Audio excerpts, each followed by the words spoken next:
बिजली पर भारी पड़ा ओवैसी चंद्रशेखर का गठबंधन। जेडीयू ने महागठबंधन को मिलकर हरा दी 30 सीटें। तेजस्वी यादव की अकड़ और कांग्रेस की बेवकूफी।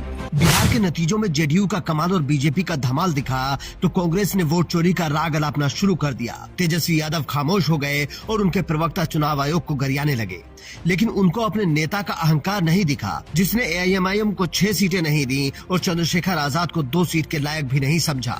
लेकिन इन्हीं दोनों नेताओं ने मिलकर महागठबंधन को घुटनों पर ला दिया। जो नतीजे बिहार में दिख रहे हैं वो एनडीए की जीत से ज्यादा महागठबंधन की हार की कहानी कह रहे हैं। कैसे, वो अगले 2 मिनट में आपको समझाएंगे, बस आप अंत तक बने रहिए।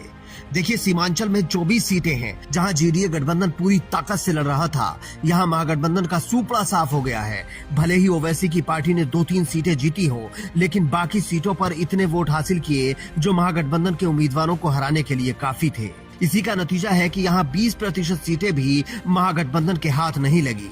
इसके अलावा चंद्रशेखर आजाद की पार्टी ने जिन सीटों पर चुनाव लड़ा वहां भी महागठबंधन को बड़ा नुकसान हुआ। जैसे झाझा में आजाद समाज पार्टी के उम्मीदवार मोहम्मद इरफान को अच्छे वोट मिले और उनके अलावा कुटुंबा, चेनारी, डेहरी, चैनपुर, राजपुर और औरई में भी आजाद समाज पार्टी ने खासा असर डाला। बात इतनी भर नहीं है, बीएसपी ने भी महागठबंधन के वोट में सेंध लगाई और हार की गाथा में अपनी भूमिका निभाई। अब सोचिए, अगर इन पार्टियों को 1-2 सीट और ओवैसी को 6 सीटें देकर अपने साथ ले लिया जाता तो नतीजे बदल सकते थे, लेकिन तेजस्वी यादव की अकड़ और अति आत्मविश्वास ने उनको यहाँ लाकर खड़ा कर दिया। आप सोचिए, एक तरफ देश की सबसे बड़ी पार्टी बीजेपी है, जिसके पास पैसा है, पावर है, नेता है, जमीन पर काडर है, मजबूत प्रबंधन है, लेकिन वो फिर भी जीतन राम मांझी और चिराग पासवान को नहीं छोड़ते हैं। जबकि उनके साथ जेडीयू के तौर पर एक मजबूत पार्टनर मौजूद था और नीतीश कुमार चिराग पासवान से नाराज भी थे, लेकिन बीजेपी ने किसी तरह मैनेज किया और सबको साथ में ले आए। दूसरी तरफ महागठबंधन वाले आखिर तक सीटें फाइनल नहीं कर पाए।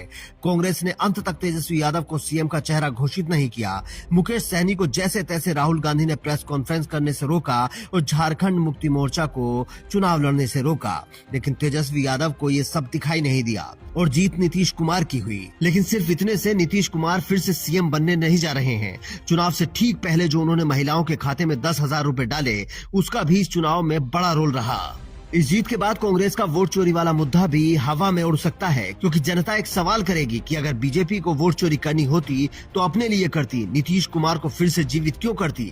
इसीलिए सारा समीकरणों का खेल है, जिसमें तेजस्वी यादव बुरी तरह चूक गए। एक बूढ़े नेता ने नौजवान नेता को धोबी पछाड़ दी है तो दर्द जरा ज्यादा होगा। नीतीश कुमार ने जिस तरीके से इस बार नतीजों में पलटी मारी है, वो दिखाता है कि उनको मुस्लिमों का वोट भी बड़े पैमाने पर मिला है, जो पिछली बार उनसे छिटक गया था। अब तेजस्वी यादव कांग्रेस को बैठकर सोचना होगा कि अगली रणनीति क्या होनी चाहिए, क्योंकि ये हार उन्हें लंबे समय तक चुभने वाली है और आने वाले समय में यूपी से लेकर लोकसभा चुनाव तक परेशान करने वाली है। आप भी कमेंट करके अपनी राय रख सकते हैं कि तेजस्वी अगर छोटे दलों को साथ लेकर चलते तो क्या नतीजा बदल सकता था या उनकी हार निश्चित थी।